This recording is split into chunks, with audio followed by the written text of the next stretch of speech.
What's going on, YouTube? JT Reborn here, and welcome back to another edition of my DC comic book reviews. And in today's video, we're going to be talking about Teen Titans Academy 2021 Yearbook Issue 1, I guess.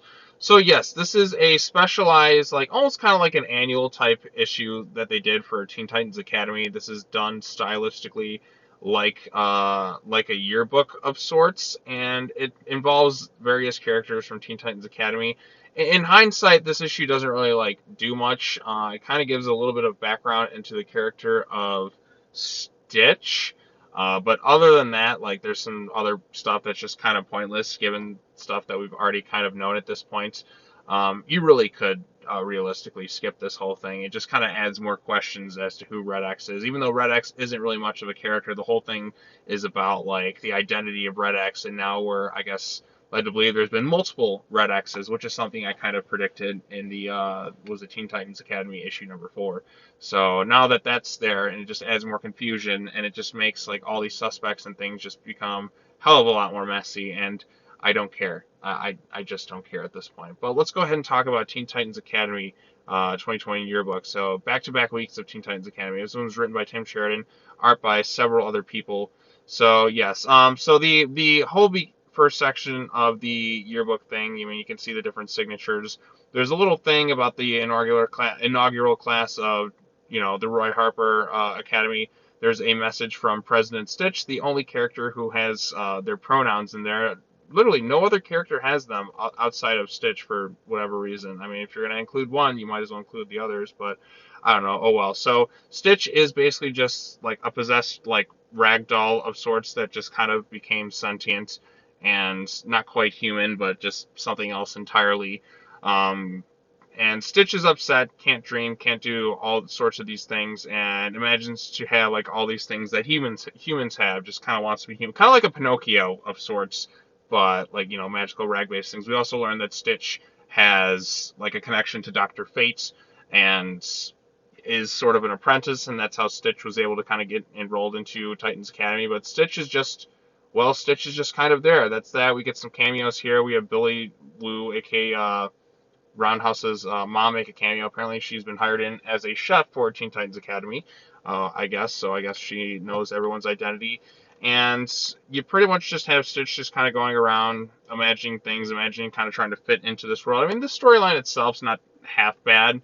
It's just Stitch kind of feeling like a bit of an outcast, just trying to, like, want to connect with a sense of, like, what everyone else is able to do. Feeling a bit of an outcast because, well, Stitch isn't human, can't dream, can't do all these other things, but still wants acceptance and such. So there we go. Then it kind of ends with Stitch becoming president, and I guess this gives us a little bit of background, including how Stitch is connected to Dr. Fate, and Stitch becomes president. That's pretty much that issue in a nutshell. Then we have this whole in memoriam thing on Roy Harper, and we have stuff on all the other faculty members. We have something on Starfire. So yeah, like all the headmisters and stuff. Nightwing, bio not approved before deadline. Yeah, this is just stuff on the staff there, because again, this is stylized in the form of yearbook. There's a little heart-shaped thing with Raven and Beast Boy, so if you like those two as a couple, you're probably going to be appreciative of this. Or if you're like me and can't stand it, then it's gonna be there. So I mean, I've never been a fan of those two. I like both characters individually. I love Raven to death. I just prefer those two characters as friends, and when I see them as that, it makes me think of other stuff I don't like. So it's just kind of more stuff thrown in there. This whole section right here is entirely pointless. It's just Raven and just having flat premonitions about the dark future that's going on there, about how Beast Boy and Cyborg are going to become Cybeast, which we saw in Future State, and it's all about, like, is it leading to Future State, leading to Future State, leading to Future State. Something's got to be a factor there that changes Future State entirely. My thoughts are, I feel like Damian will probably have a big factor in the changing of Future State, mostly because he's, like, the only Bat Family member who hasn't appeared in it. Titan's connection to all that. That seems to be the one character I feel like would be able to kind of change some of the events of Future State, because it's all like a potential future premonition and all that. So wait and see. Then it's just them. I guess they're having a little dinner date. Apparently Raven has the ability to stop time. It's literally 3 pages of nothing. That's literally it. Stuff we've already seen. The premonition. Blah, blah, blah. They're on the dinner date, I guess. I guess he talks about how they can stop time, changing to going back to changeling, and yeah, they're all just laughing, having a good time, celebrating, and yeah, that's it. So yeah, I guess they're together now. Yay! Actually, no, I can't stand those two together. But yeah, so then we have all the other characters here. This is just little stuff, most athletic, friends to the end, yada yada yada. It's modeled after your book, which actually gives it kind of a bit of a unique vibe. But really, other than that, it's not much else. The next storyline is focused on. It's again written by Tim Sheridan. Again, all these things say written by Tim Sheridan, so it's like, I mean, he's the only one writing it, so yeah. So this one's about Matt Price, who's basically like seems to have a lot of parallels to Superboy. In fact, at one point, Tubi even calls him like a super son.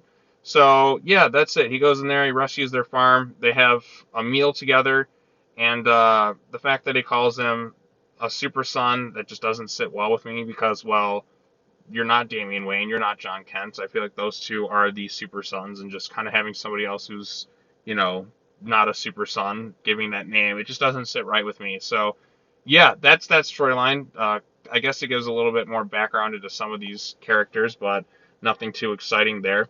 And then the last section of it all is about Red X, who that's this whole damn series has been about. If they drag this thing on for another like 5 or 6 issues, it's just gonna drive everybody crazy. Because now this thing pretty much confirms to me that there's multiple Red X's. So it starts out like 9 years ago. So 9 years ago before the present, and then there's some kids there, and Red X shows up with swords and is killing people. So this right here confirms that, this is definitely not Dick Grayson doing this. This is somebody else coming in as Red X and attacking and killing people using multiple swords. So this is 9 years to the present day of Teen Titans Academy. So yes, this confirms that there is another Red X who is clearly an adult, but in Teen Titans Academy, they're implying it's going to be one of the students. And based on the ending of this thing, like this, they have this person here who it looks like is going to be the student. I think that's the silhouette here, but they resemble absolutely none of the characters.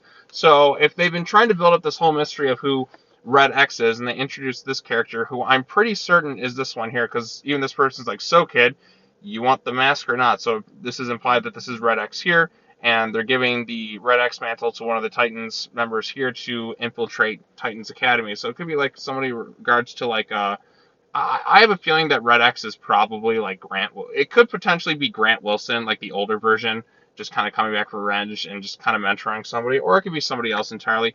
I don't know. And quite frankly, I'm just not caring. So now this adds another wrench in the thing because, well, this is somebody else who's probably taken on the Red X mantle, which means the who is Red X? It's like, who isn't Red X? Like, how many Red X's do we have here? So it's clear to me that there's multiple Red X's. It's like the movie Mystery of the Batwoman. So there's a few things, and the story continues in Teen Titans Academy #5 on sale, 7/28. Blah blah blah. I don't care. And that's pretty much Teen Titans Academy 2021 yearbook in a nutshell.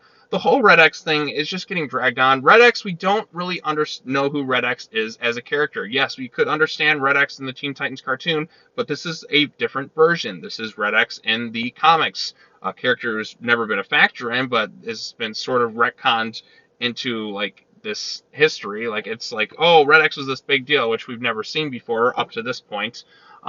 Because it was just a character in the TV show, but they're bringing in Red X to the comics, they're adding in all this history, which we've never really known or been a part of. It's just all kind of wonky, and it's just not really like adding up or making sense to me.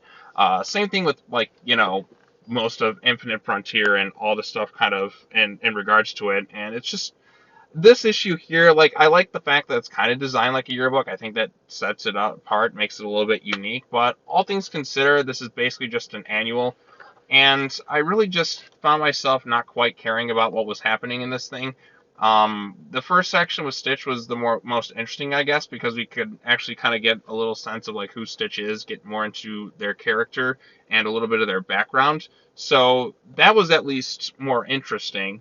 And I like the fact that it kind of took its time and focused on like one of those characters. The other thing with Rain Beast Boy was like 3 pages of absolutely nothing, complete waste of time, and probably could have just been taken out of the book entirely, and you'd miss absolutely nothing because we've already seen Future State. We know that the premonitions of there. We've already been fed this information. This is the same writer, and now they're having premonitions about it. So we just wasted, like 3 pages of just nothing. I guess it was just to show that they got a date because, that's unfortunately something that's happening in DC Comics. Like, if you're a fan of that, then good for you, happy for you. But if you're somebody like me who's just not a fan of it, then it's just there too. The Matt Price thing was just, it's such a nothing story. Like, really doesn't do much at all. I guess it kind of showcases, Matt's parallels to being like a Superboy of sorts, like a bit of him with Tubi and like a bit of their background there. I don't know. I'm just really not interested in really any of these characters. The only one I kind of liked was that speedster with the the amputated legs and stuff. I kind of like them. I like their story a little bit, but even then, just not enough time spent with them. And then the Red X thing just kind of raises more questions and just continues to drag out this whole who is Red X mystery. When now we pretty much know that there's been multiple Red X's at this point, and one of them I'm sure is an apprentice for Red X, which I'm sure is just kind of mirror what's going on. What happened before with Slade and Terra as his apprentice or whatever. So that's where we're going to kind of get there. And yeah, that's Teen Titans Academy 2020 yearbook. The artwork was nice. Some different artists kind of worked on this thing, like Bernard Chang, who was known on the previous run of Teen Titans. Like, it was kind of nice to see a little bit of familiar art style in that regards. Because he did do some pretty good artwork in there. There's some questionable art designs, like what he did with Damien's face and that, but for the most part, I like what Bernard Chang has done. And then the other artwork throughout, like I like the colors in it. I think that's pretty cool and all. But yeah, all things considered, I just found myself not quite really caring about what happened in this whole thing. There's just way too many characters in Teen Titans Academy for me to really get connected, because we got the new characters, we got the Damien's team, who just pretty much is just a nothing bunch of characters in this book, and then everything's getting kind of like pushed aside in favor of the whole who is Red X mystery. Red X isn't even a character in this thing, it's really just kind of an identity.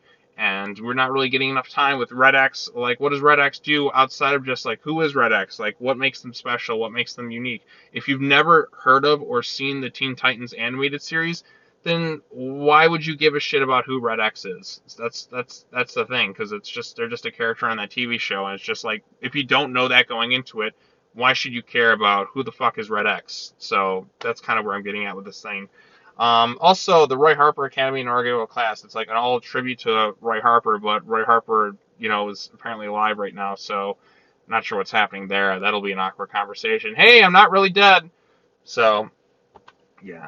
I don't know. I'm just not a fan of Teen Titans Academy right now. This is just kind of a nothing issue. You could skip it. It's nothing all that amazing or anything like that. The best part of it was just learning a bit about who Stitch was.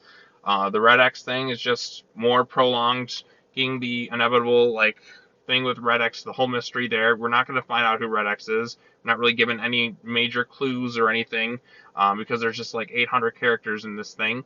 The 2B Matt thing was just, that was all right. The Beast for Raven thing I could have done without, but again, it's just not a book for me, I guess. So I guess we'll be back next month to talk about the next issue of Teen Titans Academy, but all things considered, I'm just checked out pretty much at this point. I'm just reviewing them just to review them, because once I start something, I generally just, gotta finish it. So, alright, well, that's all I gotta say. What did you think of Teen Titans Academy 2021 Yearbook Issue number 1?